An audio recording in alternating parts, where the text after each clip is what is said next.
Right, good afternoon everybody and welcome to our VAT Recovery webinar we're hosting this afternoon. My name is Janering and I'm here with David Stokes just to talk through about VAT Recovery and this is what we've got lined up for today. So VAT Recovery is basically where taxpayers are entitled to recover foreign VAT that they incur, and by foreign we mean VAT that they incur in a country other than where they belong. And it's a really hot topic, I guess, because for two reasons: time limits and getting claims in, but also that there's just billions and billions of pounds worth of VAT that goes unrecovered every year. There are various reasons for why this happens. Sometimes taxpayers just don't make the claims they're entitled to. Maybe they don't know that they can make them, or they don't know that the VAT's been incurred. And then the other reason they don't get the money back is that we are in an austerity environment within the EU. Recession has been biting hard, and most of the tax authorities are fighting quite hard to either delay or deny refunds of the VAT wherever they are able to do it. So it's really important, VAT refunds, because if you don't submit a claim or you make an incorrect one, and you're going to miss out on just cash flow coming into the business. So that VAT, if recovered, could reduce your costs and increase your profit. And so what we want to try and achieve today is to give a clear overview of the VAT recovery process and how Accordance helps its clients to make successful claims. So agenda for today, just to give ourselves some structure. We're going to start with a background to VAT recovery, so exactly what it is, how it works. We're then going to look at who should be making a claim, so some pointers and hints about the businesses where VAT's most likely to be incurred and the opportunity arises. Then we're going to have a talk through about the submission process, so putting together all the data and getting it to the tax authorities. Then the next step after that is managing the claim, so it's one thing to get the claim in, but then there's a next step of actually managing it, and there's lots of things that can go on after submission. And then finally, we're going to give some case studies and just talk through how Accordance can help your business, and also how we've helped other businesses with making VAT recovery claims. So to start off, the background to VAT recovery. So VAT recovery essentially involves getting hold of repayments of VAT that's been incurred in another EU member state where your business does not belong. So for example, if you're a UK business and you incur French VAT, that French VAT is the foreign VAT you want to get back. So there are two different VAT recovery procedures in place. The first one is called the EU Refund Directive, or which used to be the 8th Directive Refund, but it got renamed and re-legislated for a few years ago. And this one applies for all businesses which are based or established within the EU. And then the second procedure is the EU 13th Directive claim, and this is for everybody else, so any businesses who are outside of the EU. Now, it's important to keep in mind the methodology and the conditions for both types of claims are very, very similar, and so the same principles can be applied to both of them. However, there are some significant variables between the two, and they need to be kept in mind when you go ahead with making the claims. So just looking through the conditions that need to be met, we'll look at the first one first, which is what does the business who's going to make the claim, what conditions does that business need to meet? So the first one is that they cannot be VAT registered or have a liability to be VAT registered in the EU member state where the VAT being recovered was incurred. And I think the important thing there is the liability to be VAT registered. So just because you don't have a VAT number there, if there's been a if you've missed the point that you should have been VAT registered in that country, or it's gone underneath the radar, or it's not been picked up, the fact that you should be VAT registered still precludes you from making a recovery claim for that VAT. And it's worth noting that if you're not established in another country, just making one supply can often create a registration requirement. The second condition to meet is that you don't have a place of business or a residence in the same EU member state, so the one where the VAT that's incurred and you're looking to recover was. And then the third point is that you don't make any supplies in that EU member state except for transport services related to the international carriage of goods, or any goods or services where the person you are supplying are responsible to account for the VAT. And so this is going to be a scenario where the domestic reverse charge applies, and when that does apply, it moves the obligation to account for the VAT onto the customer rather than the recipient. And then just finally, if you're making a 13th directive claim, so you're a business outside of the EU, you've got to be registered as a business in a non-EU country. So for example, you can't be incorporated in the UK and just have an office in the USA and then make a 13th directive claim. You've got to be incorporated within the laws of that other country. So if you are a business and you meet all of those conditions, the next stage to move on to is looking at what you need for the claim to be successful. And so we've listed them out on the slide that you can see in front of you. And the first one is that, and this is sometimes overlooked, is that the VAT you're going to try and claim must have been correctly charged. You can have a VAT invoice in front of you that's got foreign VAT on it, but if the supplier was wrong in charging you that VAT and it should have maybe been 0 rated or exempt, then that VAT is not recoverable. So it's got to have been correctly charged in the first place, and a bit of an onus on you there to make sure that your suppliers are getting the right VAT treatment in the first place. The second one is that the supplier's invoice must be fully compliant, i.e. it must be a valid VAT invoice, and the person claiming the VAT's got to have that to hand. And then probably the most important condition to make sure you comply with is that there are very strict deadlines for submitting the claims. So if you're making an EU Refund Directive claim, it's got to be in by the 30th of September, and that covers the period of the calendar year preceding. So looking at it today, if you want to make a claim for VAT incurred in the calendar year 2015, you need to submit your claim by the 30th of September this year. For 13th Directive refund claims, you get slightly less time to make the claim. So for the calendar year 2015, you needed to have submitted your claim by the 30th of June. That is, unless you're making a claim into the UK. And in that instance, the UK operates slightly different rules. So they allow claims for the time period 1st of July to the following 30th of June. And then they still give 6 months to make the claim, though, which means they all need to be in by the 31st of December.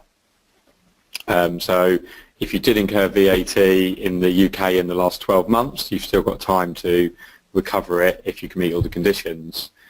And then just the last condition to comply with, and this only applies for 13th Directive refunds, is that you've got to have a reciprocal arrangement between the country where that business is established and the country where you are trying to recover the VAT. And what that means is that if the UK is going to give back the VAT, then the UK also expects the country where you're established to give back VAT to UK businesses. So it's worth being aware of that. It's a two-way street, as it were.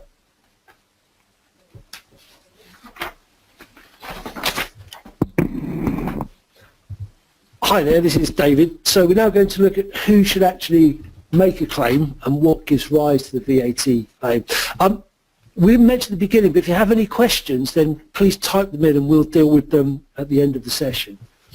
So any business theoretically can incur VAT in another country, but some supply chains are more likely to create a VAT cost than others. So for example, a UK company buying goods locally in France or importing goods into France and then selling them to a French customer where the extended reverse charge or the domestic reverse charge applies. This means the UK company has no obligation or requirement to register to charge VAT, and therefore the VAT it incurs can't be recovered via VAT return but instead must be a refund directive claim or a 30th directive claim. Another option is that the UK company buys goods in France and then rents those out to a French company or leases those out to a French company. So again, the local supply would incur VAT on the purchase, but the rental then becomes a general rule service invoice from the UK establishment, and therefore again there's no obligation or requirement to register for VAT in France, and therefore no VAT return through which to get the money back. Another one is where conference or event organisers buy services locally, typically that are performance-based or land-related, so they might buy catering services, they might buy land-related services in a particular country as an event organiser, but then their invoice to their customer is invoiced from wherever they're established. And so again, if it's a UK professional conference organiser putting on an event in France, their invoice to their customer will go from the UK, but they will incur French VAT, and therefore they need to make a refund directive claim to get this money back. And lastly, anybody involved in land-related services where the VAT is always due locally, again, there's the VAT issue. So if you're a UK company doing land-related services in France, the likelihood is your suppliers will be required to charge you French VAT on their services, and any goods you buy will be subject to French VAT. But again, if your customer has a French VAT number, then the reverse charge applies to the sale, which again means you've got no obligation or requirement to register for VAT, and therefore no mechanism for recovering the VAT through a VAT return. Another thing to consider when making a claim is that only VAT that's been charged correctly can actually be recovered. As Rob mentioned, that the Refund Directive claim was rewritten a few years ago, and Article 4 of that directive says that only VAT that has been charged correctly can actually be recovered. So there can be issues where suppliers should have applied the reverse charge to their invoices but didn't, so they've charged you VAT but actually they're wrong. Strictly speaking, you're not allowed to submit a claim for VAT charged incorrectly, and if that is spotted by the authorities, it's likely that the claim will be rejected, and it's also possible that the tax authority will raise a penalty, which is again allowed by the rewritten directive for a failed or an incorrect claim. So where you can see that the VAT has been charged incorrectly, rather than make a claim, you should go back to your supplier and ask for a credit note, and therefore it's important to assess all claims, or all invoices rather, before a claim is submitted. So valid VAT invoices, only invoices that are fully compliant can be submitted. So not only does the VAT have to be charged correctly, the invoice it's on has to be correct as well. And the directive lays down a minimum requirement for compliant invoices, but some member states can impose additional requirements. For example, in Portugal, they would expect to see your VAT number as the customer on your Portuguese invoice. So if you've got a Portuguese supplier issuing an invoice to a UK company, then they would expect the claimant's UK VAT number to appear on the invoice, otherwise they can reject it as being invalid. Now, for the refund directive claims, in the first instance, there's no need to submit invoices. So in a way, the formalities are less onerous. However, the authorities can request originals whenever they like, and they are obliged to request originals if the VAT is above €200 or €1,000 if it's for fuel. Sorry, the other way around. €1,000 or €200 if it's for fuel. And if they see that an invoice is non-compliant for whatever reason, it can be rejected. And again, this reinforces the need to actually review the invoices before a claim is made. So the Refund Directive now, since the rewriting, is made via your own portal. So if you're a French company, then you would make your Refund Directive claim via the French tax authority's website, and your claim is therefore all made in French, which is good. However, 30th Directive claims in most countries are still paper-based. The Germans have introduced an electronic one, the Portuguese are talking about doing so, and therefore you actually have to complete a paper-based form which is written in the language of the country that you're claiming from normally. So you do have the additional problem of actually overcoming the language if you want to make a claim from other countries. And some countries will also require what's called a fiscal representative. So if you're a US company claiming in Greece, then you will have to appoint a local Greek tax advisor to be your representative before the tax authorities in making the claim. Okay. Now, we talked a moment ago about the fact that you don't need to send invoices for Refund Directive claims, so they are effectively self-assessed. which means that as a taxpayer you can innocently submit claims for VAT which are supported by invalid invoices if you're not aware of the rules for a particular country. Because although you might be claiming from the UK, if you're claiming into the Czech Republic, then you need to understand what a valid VAT invoice looks like in the Czech Republic. And again, we've seen tax authorities raising penalties for companies including incorrect invoices on claims that they submit. Okay, so that's the claim made. As Rob said earlier, you need to manage the claim once it's been made, so I'll pass back to Rob to cover these points. Okay, thanks for that, Dave. So, managing the claim. So once you put the claim in, there is an expectation it'll be refunded in a timely fashion. It used to be that, and as we alluded to earlier, tax authorities would take a long time to reply to any claims that were submitted. There was no legislation around how quickly they had to come back, and obviously it was in their favour to hold on to the amounts of VAT. What we have now, it was introduced in the new legislation a while ago, is that all tax authorities have 4 months within to raise any questions they have for the claim that's been made by a business. Then once a business has replied to those questions, the tax authority then has another 4 months to reach a final decision on whether it's going to pay or not pay the VAT back to the business. So the way we work is that from the moment this claim is submitted, there's 8 months really until a final decision is reached. That said, the tax authorities can and they do raise queries for all sorts of reasons before that first 4 months stopgap is reached. There can be lots of reasons why this happens. Sometimes they don't understand the situation. The language has maybe caused a problem for them because we might submit a claim in English, but if it goes to the Spanish tax authority, they might misinterpret the way we've described something or not be clear. There's also the fact that there are different local rules and interpretations in each country, and that can be the cause of problems and discrepancies as well.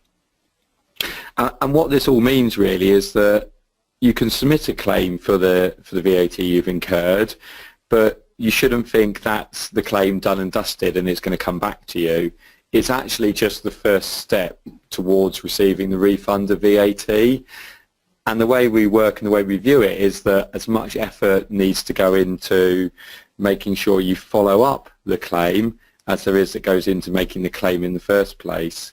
So having resources around to answer any questions that come back from the tax authorities is just as important as pulling all the information together in the first place. So having said that, and the fact that we need just as much resource going forward as we did to make the claim, what kind of resources are we talking about? Probably the most important one is language skills, because although we said Refund Directive claims are made in the claimant's own tax authority and in their own languages, questions will still be returned from the tax authority where you're trying to recover the VAT in their language. So you could submit your claim to the Greek tax authorities in English, but then any questions that come back to them will be written in Greek. This is also the case for 13th Directive claims, where you've probably made the claim in the foreign language in the first place, and so you will continue to correspond in that language. Now, if you don't have the language capabilities to hand to be able to properly interpret what's being said and also respond to the other tax authorities in the right way, then it might jeopardize the claim that you've made. So making sure you've got language skills available is a key resource. The next thing to have is an understanding of the local VAT rules. So you might have incurred the VAT in France, Spain or Germany as a UK business. And if the tax authority queries whether the VAT was charged correctly or not, then it won't refer to the VAT rules in the UK, but rather the local VAT rules in that country. So it is understood that there is the EU VAT Directive and all businesses are subject to that, but then each individual country lays down its own interpretation of that EU directive. and you do have discrepancies. So being able to have an understanding of the local rules and the different administrative needs and quirks around each of them is really important to make sure you can answer the questions properly and understand and go back in a concise way. It's also worth noting that some countries apply really tight deadlines for replying to their queries. So we have seen in Poland only 7 days given to reply. And if you think about how long a letter might take to get from Poland, from a tax authority, you might be under severe pressure to reply in time. So having the resources to hand and someone you can rely on to help you with it is really, really important, because if those deadlines for replying are missed, then it can have consequences such as rendering the claim as lost, and that means the VAT goes as well. Dave talked before about invoices, and it's true that you have to have a valid VAT invoice to hand so that you can make the claim. And it might be that you've incurred the foreign VAT. You then come to pull all of your invoices together to make a claim, and you notice that invalid VAT invoices have been issued to you. And so the only way around this is to go back to your supplier and ask for new invoices to be issued that meet all of the conditions. However, we have seen examples where this isn't possible to be achieved, and then the lack of invoices can lead to the claim being put at risk. So, for example, the supplier might have gone into liquidation or stopped trading after making the supply to your business, and that means that a new VAT invoice cannot be issued because there is nobody around. And this equally applies where maybe the VAT was charged incorrectly, and that's been spotted during a review of the documents before you make a claim, but you cannot there's nobody to go back to issue a credit note and to repay the VAT that's been incorrectly charged. And what this all points at is the effort and the time that needs to go into making a claim and reviewing exactly what's been incurred. There's no point to waiting until the end of the year and giving yourself a tight deadline to pull it all together when it should be reviewed on an onward basis and looking at what you need to do going forward to make sure everything's in place in a timely fashion. Just thinking about that, we move on to the next slide, which is how accordance can help, which Dave will explain.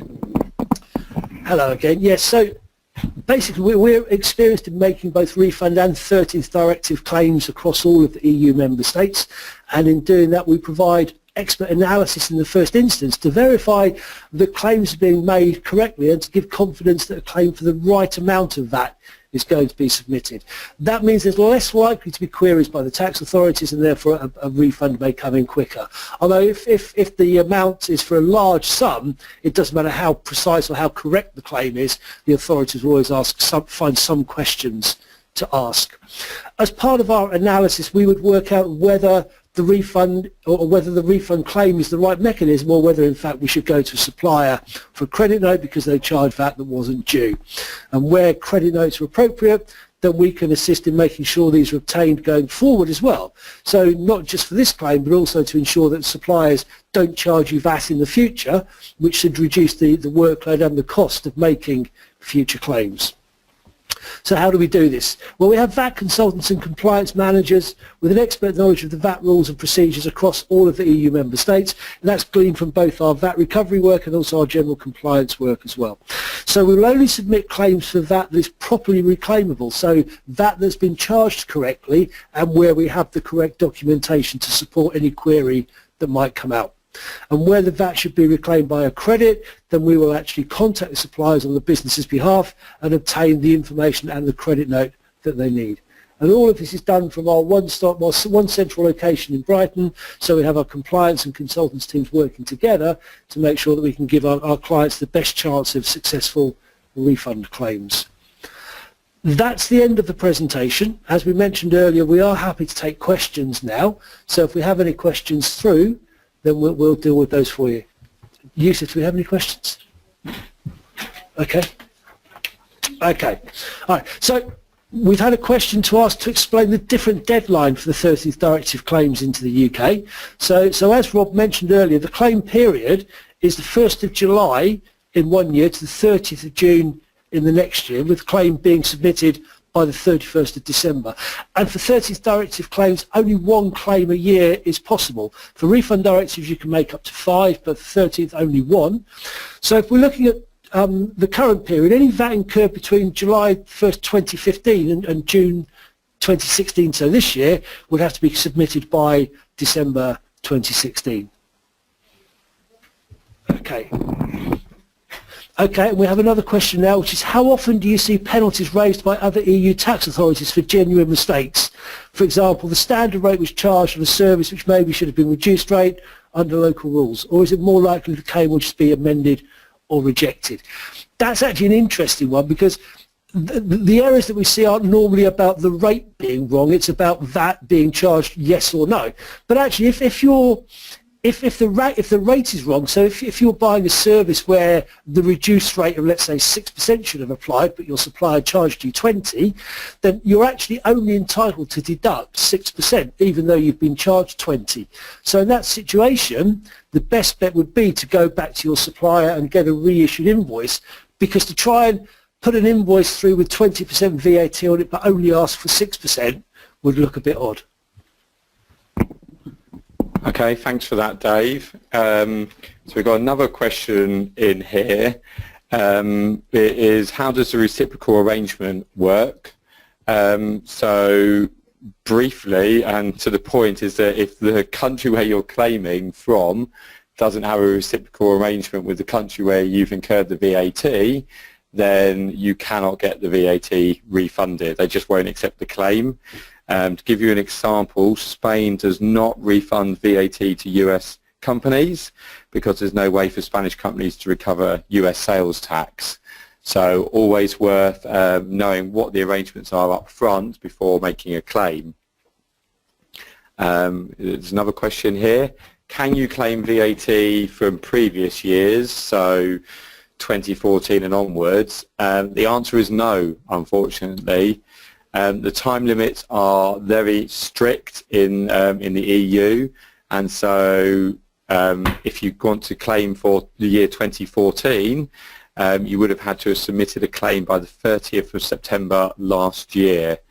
There's been plenty of case law that's gone all the way to the European Court of Justice trying to challenge that point. And unfortunately the claimants have always failed in that unless there's some evidence the claim has been submitted, it's rejected. So it's really important to keep up to date with what VAT you are incurring in other countries so that you know what the values are and you can put those claims in readily, because once the deadline's passed, that is the opportunity gone, unfortunately. Another question here. We've got a claim that's got over 70 invoices to attach to it, but it's going to exceed the limit. What can we do to get those invoices to the relevant tax authorities? So this is a problem we see quite often. Just to talk through what it actually means in reality is that when you, as a UK business, go to the HMRC portal and you make a claim within the EU, some countries will ask you to upload invoices. And that's fine because you can scan the invoices in, they're on your computer and you can attach them to your claim. The problem is there are limits on the amount of memory and space that the portal will take in terms of the invoices. So in this example you might have 70 invoices, but the portal will only accept 10. The way we found it is that we just try to attach as many as possible. Make a point on the claim that there are more if they want to be viewed, and then the claim has to go in on that basis. And what you might find is that the tax authority will come back to you and ask for the rest of them, or in some cases they might just view the sample you've given them. And in that instance, maybe it's best to put in the higher value VAT invoices in the first place, because that might push through more of the claim earlier.